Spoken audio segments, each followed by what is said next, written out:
এরপরে ওই পিতামাতার সাথে আমরা খারাপ আচরণ করি, এমন সন্তান আছে না নাই?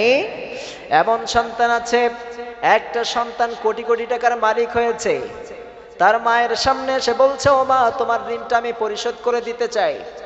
মা বললেন, আমার ঋণ তুমি পরিশোধ করতে চাও, কোনো সমস্যা নাই, আমার ঋণ তুমি পরিশোধ করবা, কোনো বাধা নাই, কিন্তু ঋণ পরিশোধ করার আগে তোমাকে একটা আমি পরীক্ষা করতে চাই। বলেন, ঠিক আছে মা, পরীক্ষা করো, কোনো সমস্যা নাই। কি পরীক্ষা? সন্তানকে বললেন, বাজারে চলে যাও, বাজার থেকে একটা পাকা কলা নিয়ে আসবা। এই পাকা কলাটা যখন সন্তান বাজার থেকে নিয়ে আসলেন, নিয়ে আসার পরে তার মা উপদেশ দিলেন, ও আমার সন্তান, এই পাকা কলাটা আজকে রাতে তুমি বুকের ওপরে নিয়ে ঘুমাইবা, এরপরে সকালবেলা অক্ষত অবস্থায় এই পাকা কলাটা আমার কাছে আবার ফেরত দিবা, নষ্ট যেন না হয়। সন্তান বললেন, ঠিক আছে মা। সন্তান খাওয়া দাওয়া করার পরে কলাটা বুকের মধ্যে নিলেন, বুকের ওপরে নিয়ে সন্তান শুয়ে পড়লেন। কলাটা পাহারা দিচ্ছেন। রাত 1টা 2টা যখন বেজে গিয়েছে, সন্তানের চোখের মধ্যে ঘুম দিয়ে দিলেন কে? আরো জোরে বলেন। যখন রাত 2টা 3টা বেজে গিয়েছে, সন্তান চোখে যখন ঘুম চলে আসলো, হঠাৎ করে কলাটা তার বুকের ওপরে থেকে পড়ে পিঠের নিচে চলে গেলেন। সন্তান ঘুমের থেকে ঘুম ভেঙে দেখে, ফজরের সময় সকালবেলা যখন ঘুম ভেঙেছে, পিঠের তলায় যদি পাকা কলা পড়ে, এটা কি নষ্ট হয় কি হয় না? পাকা কলাটা নষ্ট করে ফেললেন। সকালবেলা মায়ের কাছে পাকা কলাটা নিয়ে আসলেন, নষ্ট অবস্থায় নিয়ে আসলেন। মাকে বললেন, মা, এটা তো নষ্ট হয়ে গিয়েছে। মা বললেন, সন্তান শোনো শোনো, একটা রাতের জন্য তোমার কাছে একটা পাকা কলা আমানত রেখেছি, অক্ষত অবস্থায় চেয়েছি, তুমি এই পাকা কলাটা নষ্ট করে ফেলেছো। কিন্তু আমি মা 1-2 বছর নয়, 3-3টা 4-4টা বছর তোমাকে আমি বুকের মধ্যে রেখেছি। আমি সন্তান, তোমাকে আমি বুকের মধ্যে রেখেছি, একদিনের জন্য তোমাকে আমার পিঠের নিচে যেতে দেয় নাই। রাতের পর রাত জেগেছি, দোলনায় ঝুলেছি, দাঁড়িয়েছি, শুই নাই, তুমি কান্না করেছো, সব অবস্থায় তোমাকে নিয়ে আমি বাইরে বের হয়ে গিয়েছি। ও সন্তান, একদিনের জন্য তুমি যদি পিঠের নিচে চলে যেত, আজকে তুমি আমার সন্তান থাকতা না, ঠিক কিনা? কিন্তু একটা কলা তুমি একটা দিন সামলাতে পারো না, নষ্ট করে ফেলেছো। আরো সন্তান, তোমাকে আমি 1-2 দিন নয়, 3 থেকে 4 বছর তোমাকে আমি বুকের মধ্যে রেখেছি, একদিনের জন্য পিঠের নিচে পড়তে দেই নাই, ঠিক কিনা? এত সুন্দর করে তোমাকে লালন পালন করলাম, তোমাকে ডাইন পাশে রেখেছি, ডাইনে পেশাব করে দিয়েছো, বামে রেখেছি, বামে পেশাব করে দিয়েছো, তোমাকে বুকের ওপরে রেখেছি। আবার শীতের রাত্রে তুমি বুকের ওপরে পেশাব করে দিয়েছো, ওই রাত্রে কাউকে আমি তোমার উপরে 1টা মিনিটের জন্য রাগ করি নাই। আবার নিজে শীতের রাত্রে কম্বলটা ফালায়া দিলাম, লেফটা ফালায়া দিলাম। এরপরে শীতের রাত্রে উঠে আমি মা আবার নতুন কাপড় চোপড় পরিধান করলাম। এরপরে তোমাকে চুম্বন করে আবার আমার কোলের মধ্যে নিয়ে ঘুমায় গেছি, একদিনের জন্য তোমার উপরে রাগারাগি করি নাই, ঠিক কিনা? একদিনের জন্য তোমার উপরে আমি রেগে যাই নাই। কিন্তু এই সমাজের মধ্যে এমনও সন্তান আছে, যারা পিতামাতা যখন একটা কথা বললে তারা শুনতে না পায়, কানের যদি ডিস্টার্ব হয়ে যায়, দ্বিতীয়বার যখন সন্তানের কাছে আবার জিজ্ঞাসা করে, তখন সন্তান ধমকের স্বরে কথা বলে, আছে না নাই? কথা বলেন না কেন? কিন্তু আপনাকে লালন পালন করার জন্য আপনি যখন একটু বড় হয়েছেন, একটু বড় হওয়ার পরে যখন দুটো একটা কথা যখন বলতে পারেন, আপনি বারবার শুনেছেন, বাবা এই জিনিসটা কি? একটা নতুন জিনিস দেখলে সন্তানরা শোনে না? কথা বলেন। বারবার শুনতে থাকে। অথবা যদি গাছের ডালে কোনো পাখি বসে থাকে, আমাদের বাসায় শালিক এসে বসে, আসে কি আসে না? অথবা বুলবুলি পাখি এসে বসে, ওই সন্তানটা বারবার জিজ্ঞাসা করেছে, এটা কি পাখি? আমি পাখিটার নাম বললাম। আবার সন্তান জিজ্ঞাসা করেছে, বাবা এই পাখিটার নাম কি? আমি আবার নাম বললাম। শতবার নাম বলার পরে যখন সন্তান একবার বলতে পেরেছে, বাবা খুশি না বেজার? কথা বলেন। যে সন্তান 100 বার বলার পরেও তার পাখিটার নাম বলতে পেরেছে, বাবা তো খুশি। কিন্তু আমাদের সমাজের মধ্যে বাবা যখন বৃদ্ধা হয়ে যায়, যখন বৃদ্ধা বয়সে উপনীত হয়, সন্তান যেমন শিশু অবস্থায় যেমন হয়ে যায়, বৃদ্ধা বয়সে শিশুর মতো সব মানুষের আচরণ করতে থাকে, ঠিক কিনা? এজন্য করে আপনার কাছে যদি একটা কথা বললেন, আপনি যদি শুনতে না পান, তাহলে যদি আবার যদি জিজ্ঞাসা করেন, আপনার সন্তান ধমক দিয়ে অথবা জোরে কথা বলে। কিন্তু বিশ্বনবী বললেন, খবরদার, পিতামাতার সামনে তোমরা বড় গলায় কখনো কথা বলবা, কারণ সবসময় নিচু গলায় কথা বলতে বলেছেন মুহাম্মদ সাল্লাল্লাহু। আমার এই 24-25 বছর বয়স হয়ে গিয়েছে, হাজার হাজার মানুষের সামনে রাব্বুল আলামিন কথা বলার তৌফিক দিয়েছেন, কিন্তু হাজার হাজার মানুষের সামনে বুক ফুলে কথা বলি, জিহাদের কথা বলি, কোরআনের আন্দোলনের কথা বলি, সব কথাগুলো উচ্চ স্বরে বলার সাহস আমাকে রাব্বুল আলামিন দিয়েছেন। কিন্তু আজ পর্যন্ত আমার পিতামাতার সামনে যখন আমি কথা বলি, আমার কথার মধ্যে এখনো জড়তা চলে আসে। কারণ আমি আজ পর্যন্ত আমার বাবার চোখের দিকে তাকিয়ে কথা বলি নাই, মায়ের চোখের দিকে তাকায় কথা বলি নাই। কিন্তু এই সমাজের মধ্যে অনেক সন্তান আছে, বাবার চোখের দিকে তো তাকিয়ে কথা বলা দূরে থাক, বাবার গায়ে হাত উঠায়, মায়ের গায়ে হাত উঠায়, এমন ডাকাত সন্তান আছে না নাই? এই সমাজের মধ্যে এই সন্তানগুলোকে আমি নসিহত করে যাই, তোমার বাবার পায়ের নিচে, তোমার মায়ের নিচে তোমার জান্নাত রেখেছে কে? বিশ্বনবী বললেন, আল জান্নাতু তাহতা আকদামি উম্মাহাতিকুম। বিশ্বনবী বললেন, তোমার পিতা এবং মাতার পায়ের নিচে তোমার জান্নাত রেখে দিয়েছি। খবরদার তোমার মা বাবার সাথে তুমি কখনোই বেয়াদবিমূলক আচরণ করবা। আবার বিশ্বনবী বললেন, জান্নাতের মধ্যে তোমাকে যেই চেয়ারের মধ্যে বসতে দেওয়া হবে, যেই টেবিলের উপরে তোমাকে লেখার জন্য কলম দেওয়া হবে, এই পৃথিবীটা যদি বারবার বিক্রি করে দেওয়া হয়, জান্নাতে যেই চেয়ারে তোমাকে বসতে দিবে, যেই টেবিলে তোমাকে কলম রাখার জন্য দিবে, ওই চেয়ার এবং টেবিলের পায়ার সমপরিমাণ দাম হবে। কিন্তু বিশ্বনবীর কথা দ্বারা বোঝা যায়, যদি এই দুনিয়াটা বিক্রি করে দেওয়া হয়, যদি জান্নাতের চেয়ারের পায়ের সমপরিমাণ না দাম হয়, তাহলে যেই পিতা এবং মাতার পায়ের নিচে তোমার জান্নাত রেখে দিয়েছেন, হাজার বার যদি লক্ষ লক্ষ কোটি কোটি টাকা দিয়ে যদি দুনিয়া বিক্রি করেন, যদি জান্নাতে যেই চেয়ারে তোমাকে বসতে দিবেন, সেই চেয়ারের পায়ের সমপরিমাণ যদি দাম না হয়, যেই মায়ের পদতলে তোমার জান্নাত রেখে দিয়েছেন, তাহলে ওই মায়ের পায়ের দাম দুখানা কত কোনো হিসাব আছে নাকি? কথা বলেন। কিন্তু মায়ের পায়ের দাম নিচে জান্নাত রেখে দিয়েছেন, ওই পা দুটো ধরে আজকে ক্ষমা চাইবেন, মাগো অনেক তোমার সাথে বেয়াদবি করেছি, অনেক অন্যায় করেছি, অনেক অপরাধ করে ফেলেছি, মাগো আজকে যদি আপনি আমারে মাফ না করেন, রাব্বুল আলামিন আমাকে কখনো ক্ষমা করবে? এজন্য আপনি আমাকে মাফ করে দিয়েন। পিতামাতার কাছে মাফ চাইলে কি লজ্জা লাগবে নাকি? কথা বলেন না কেন?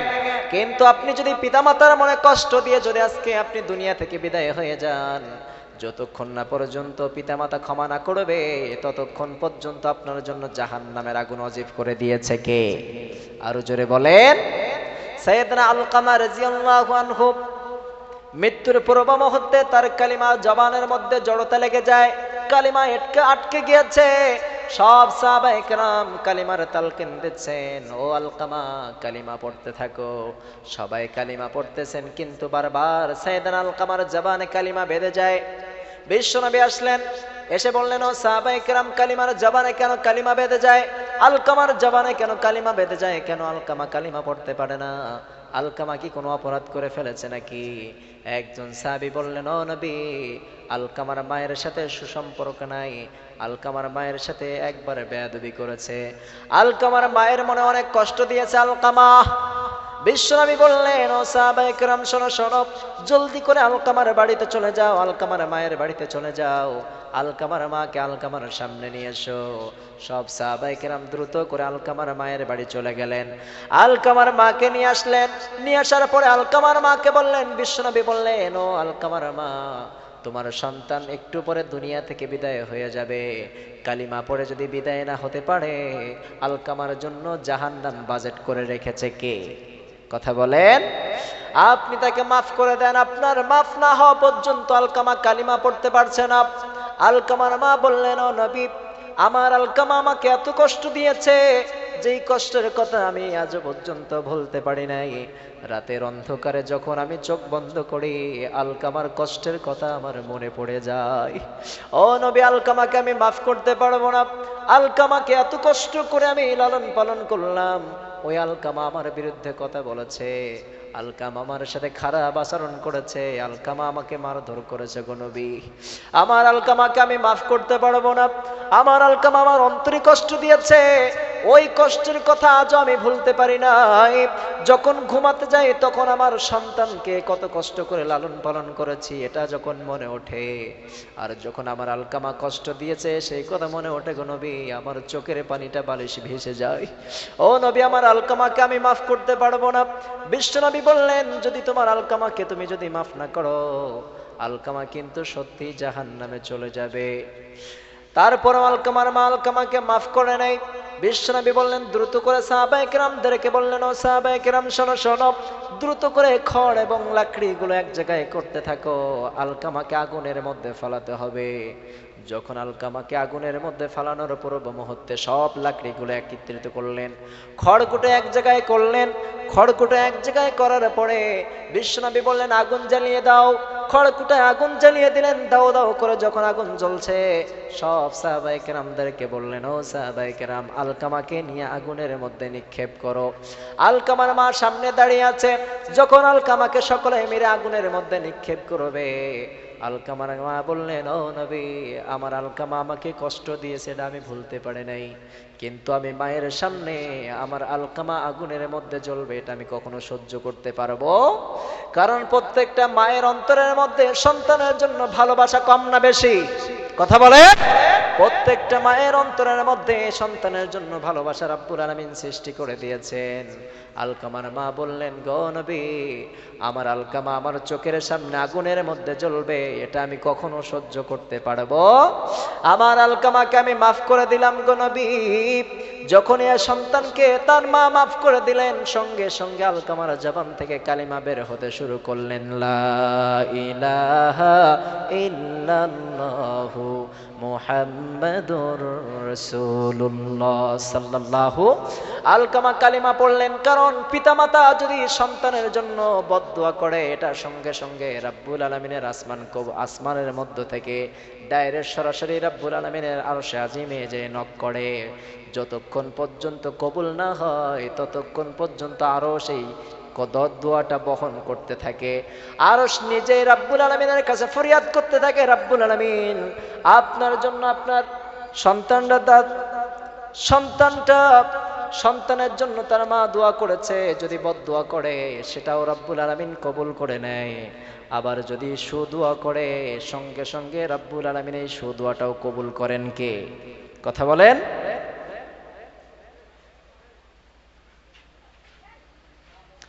এজন্য করে পিতামাতার সাথে খারাপ আচরণ করা যাবে নাকি? কথা বলেন না কেন? পিতামাতার সাথে কখনোই খারাপ আচরণ করা যাবে না।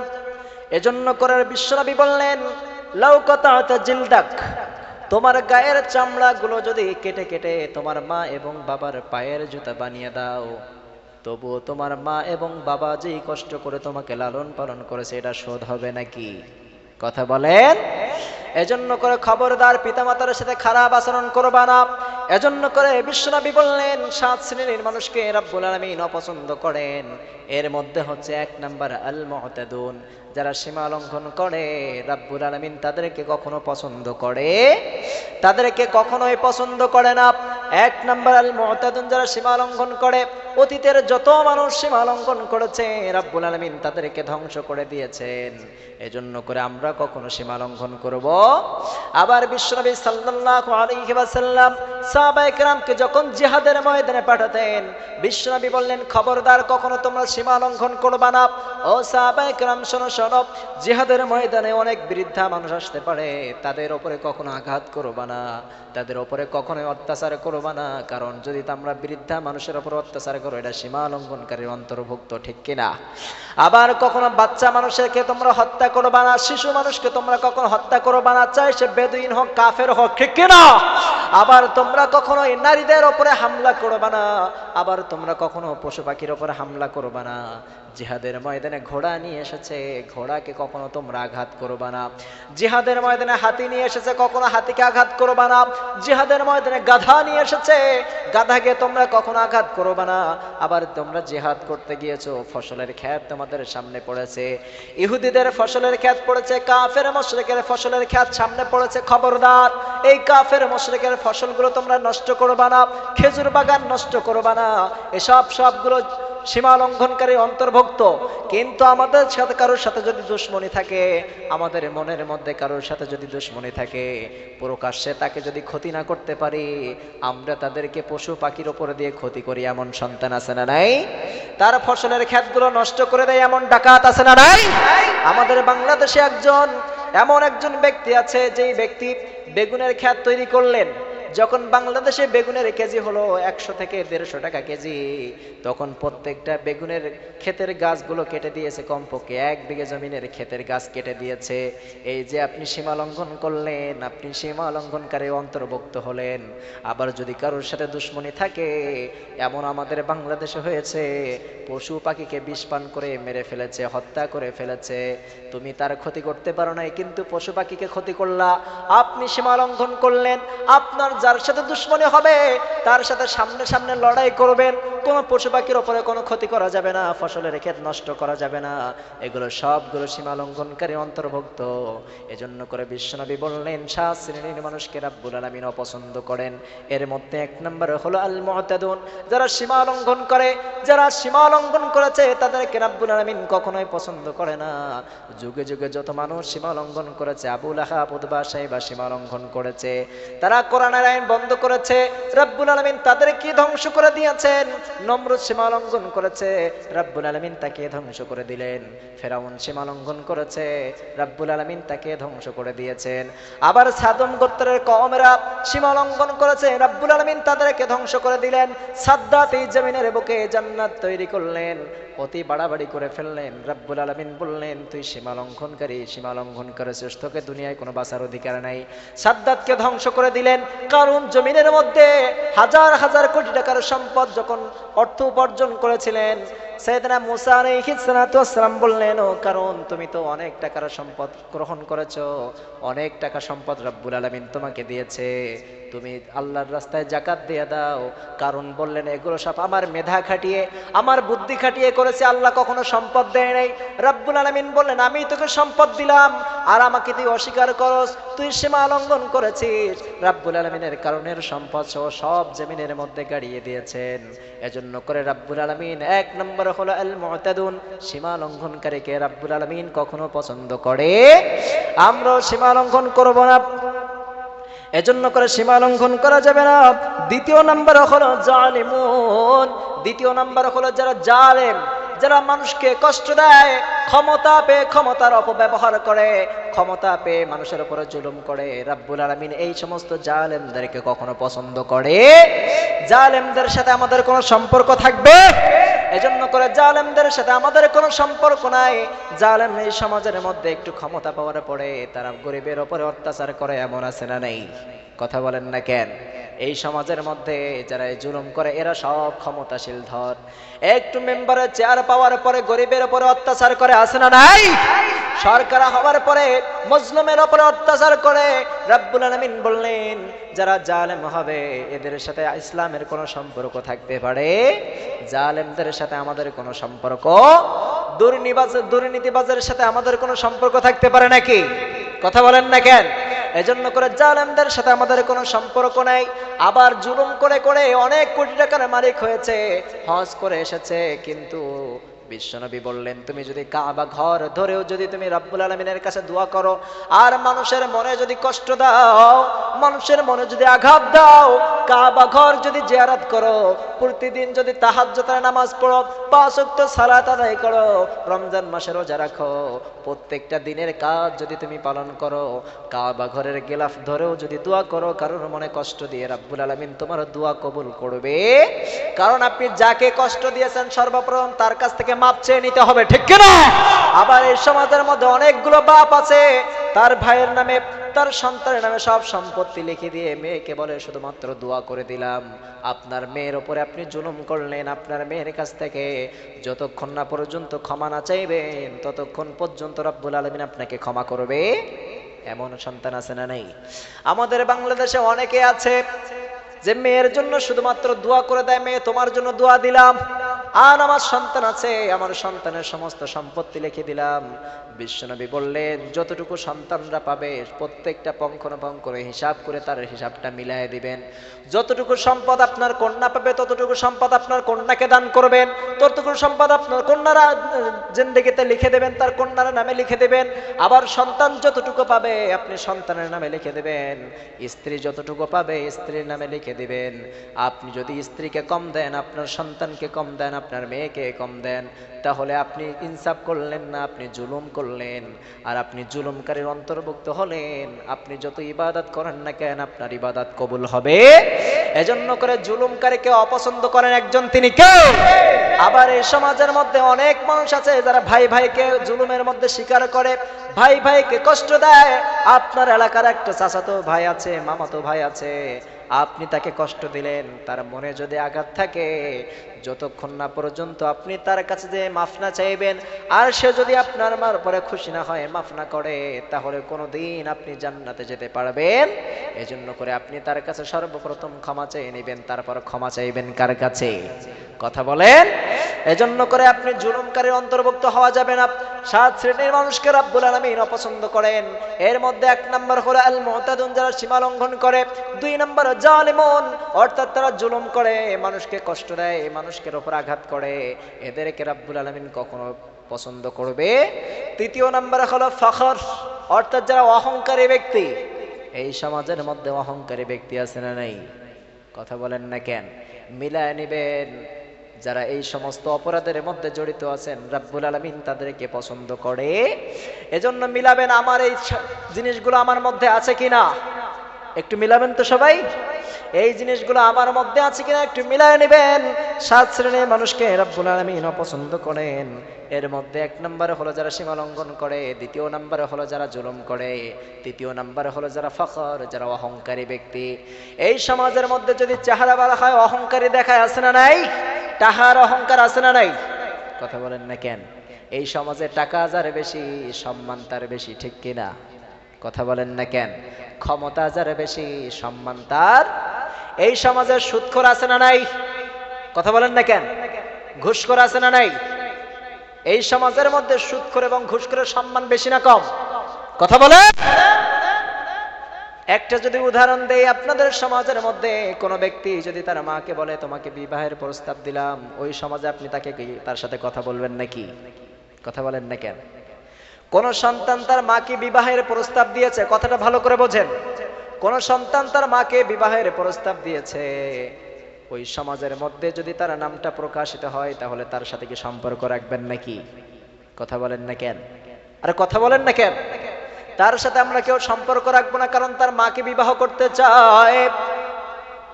শুধুমাত্র মাকে বিবাহ করে নাই, বিবাহ করতে চেয়েছে, এজন্য করে তার সাথে আমরা সম্পর্ক ছিন্ন করি। কিন্তু বিশ্বনবী বললেন, যেই ব্যক্তি সুদখোর, যারা সুদ খায়, রব্বুল আলামিন বললেন সুদের 70টার উপরে শাখা প্রশাখা আছে, গুনাহের স্তর আছে, তার সর্বনিম্নতম হচ্ছে আপন মায়ের সাথে জিনা করা। আমি শুধুমাত্র মাকে বিবাহ করতে চাইলাম, আমার সাথে সম্পর্ক ছিন্ন করলেন। আর এই সমাজের মধ্যে যারা ঘুষ খেয়ে, সুদ খেয়ে, মায়ের সাথে হাজার হাজার বার জিনা করার গুনাহ তার আমল নামায় নিচ্ছে, তাকে আমরা সম্মানের চেয়ারে বসতে দিচ্ছি, ঠিক কিনা? এজন্য করে তাদের সাথে সম্পর্ক আগে ছিন্ন করবেন, কারণ তুই হলো সুদখোর, তুই হলো ঘুষখোর, তুই হলো সমাজের মধ্যে মায়ের সাথে জিনাখোর, ঠিক কিনা? তোর সাথে কোনো সম্পর্ক নাই, তোর সাথে কোনো আলাপ নাই। কিন্তু এই সমাজের মধ্যে সুদখোর এবং ঘুষখোরকে টাকার মালিক হয়েছে, এজন্য আমাদের সমাজে আসলে তার বড় চেয়ারটা তার জন্য আমরা রেডি করে রাখি, ঠিক কিনা? এজন্য করে আপনি তার সাথে মনে মনে ঘৃণা করবেন। যদি সাহস না থাকে কথা বলার, মনে মনে ঘৃণা করার দরকার আছে না নাই? আবার সব থেকে বড় গুনাহ হলো আল্লাহর সাথে জিহাদ ঘোষণা করা। যারাই সুদখোর হবে, যারাই ঘুষখোর হবে, রব্বুল আলামিনের সাথে কেউ যদি জিহাদ ঘোষণা করে, তার সাথে আমরা সম্পর্ক রাখবো নাকি? কথা বলেন না কেন? রং রোদ শুধুমাত্র আল্লাহর পরে একটা তীর নিক্ষেপ করেছে, রব্বুল আলামিন তাকে একটা খোড়া মশার মাধ্যমে দুনিয়া থেকে ধ্বংস করে দিয়েছেন, ঠিক কিনা? আর যারা সমাজের মধ্যে সুদখোর আছে, ঘুষখোর আছে, তারা প্রতিনিয়ত রব্বুল আলামিনের সামনে জিহাদের ঘোষণা করছেন। যিনি আমাকে সৃষ্টি করেছেন, যিনি আমাকে সুন্দর করে বানালেন, যিনি আমাকে এখনো না চাইতে আমাকে অক্সিজেন ফ্রি করে দিয়েছেন, না চাইতে পানি ফ্রি করেছেন, না চাইতে দেখার সুযোগ করে দিয়েছেন, না চাইতে জবানটা ওপেন করে দিয়েছেন কথা বলার জন্য, না চাইতে আমাদের সুন্দর হাতটা দিয়েছেন কাজ করার জন্য, না চাইতে পাটা হাঁটার জন্য সুন্দর করে বানালেন, সব কিছু পায়ের নখ থেকে নিয়ে মাথার চুল পর্যন্ত সুন্দর করে বানালেন। সেই রবের সাথে আপনি প্রতিনিয়ত যেই সমস্ত ব্যক্তিগুলো যুদ্ধের ঘোষণা করে যাচ্ছে, ওই সমস্ত ব্যক্তির সাথে আপনি মুলাকাত রাখতেছেন, সম্পর্ক রাখতেছেন। যেই সমস্ত ব্যক্তি মায়ের সাথে জিনা করে প্রতিনিয়ত তাদের সাথে সম্পর্ক রাখছেন, এই সমস্ত নাফরমান ব্যক্তিদের সাথে, এই সমস্ত ঘুষখোর ব্যক্তিদের সাথে, এই সমস্ত নাফরমানি ব্যক্তিদের সাথে ইসলামের কোনো সম্পর্ক থাকতে পারে? এজন্য করে তাদের সাথে আমাদের কোনো সম্পর্ক রাখা যাবে নাকি? ওয়াদা করেন আজ থেকে যদি তার সামনে প্রতিবাদ না করতে পারি, মনে মনে তার সঙ্গে ঘৃণা করতে হবে। রাজি আছেন তো সবাই? কথা বলেন না কেন? এখানে কিছু আজকে শেখার জন্য আসছি, এজন্য করে শেখার জন্য কথাগুলো বলছি। এজন্য করে 7 শ্রেণীর মানুষকে রব্বুল আলামিন অপছন্দ করেন। এর মধ্যে 3য় নাম্বার হলো যারা অহংকার করে তাদের সাথে আমাদের কোনো সম্পর্ক থাকবে? কারণ এরা হলো আল্লাহর অপছন্দ ব্যক্তি, তাহলে আমার পছন্দের মধ্যে হবে নাকি? যারা আল্লাহর অপছন্দের ব্যক্তি হবে তাদের সাথে কোনো মুমিন ব্যক্তির কোনো সম্পর্ক থাকতে পারে? যারা আল্লাহর অপছন্দের ব্যক্তি হবে তাদের সাথে আমাদের কি সম্পর্ক থাকবে নাকি? কথা বলেন না কেন? তাদের সাথে আমরা সম্পর্ক রাখতে চাই না, তাদের সাথে আমরা কখনোই ভালো আচরণ করতে চাই না, তাদের সাথে কখনো ভালো মন্দ জিজ্ঞাসা করবেন না। রাজি আছেন তো সবাই? তাহলে 1 নম্বরে হলো আপনি অহংকারী ব্যক্তি হবেন না, 2য় নম্বরে হলো সীমালঙ্ঘন ব্যক্তি হওয়া যাবে না, 3য় নম্বরে হলো আপনি কখনো ঈর্ষা ব্যক্তির সাথে সম্পর্ক রাখবেন, জুলুমকারী ব্যক্তিদের সাথে সম্পর্ক রাখবেন না। এজন্য করে অহংকার করা যাবে না। 3য় নাম্বার, আমাদের সমাজের মধ্যে অহংকার করে, টাকার অহংকার করে, বাড়ি গাড়ির অহংকার করে, চেহারার অহংকারী আছে না নাই? কথা বলেন না কেন?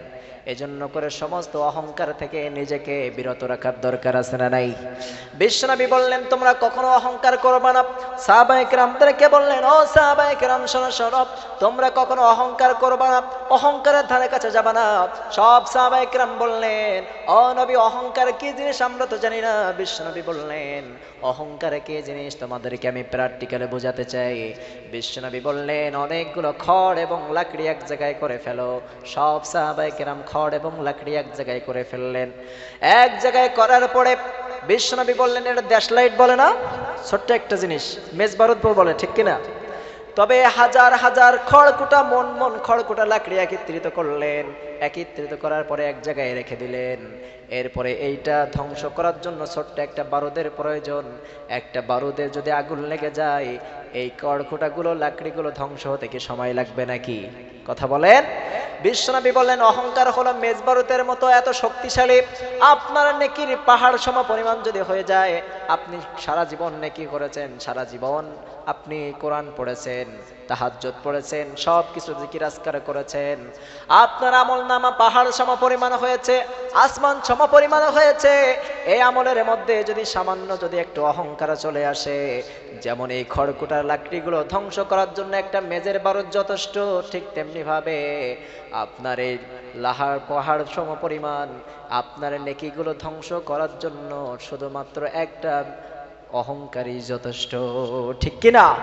এজন্য অহংকার করা যাবে না। খবরদার, অহংকার থেকে আমাদের বিরত থাকতে হবে। আমাদের সকলকে অহংকার থেকে বিরত থাকার তৌফিক দান করুক। পড়ে না আমিন। আর জোরে পড়ে না আমিন। 3টা বললাম, সময় তো যেহেতু হয়ে গেছে 12টা পার, হুজুর আসবেন একটু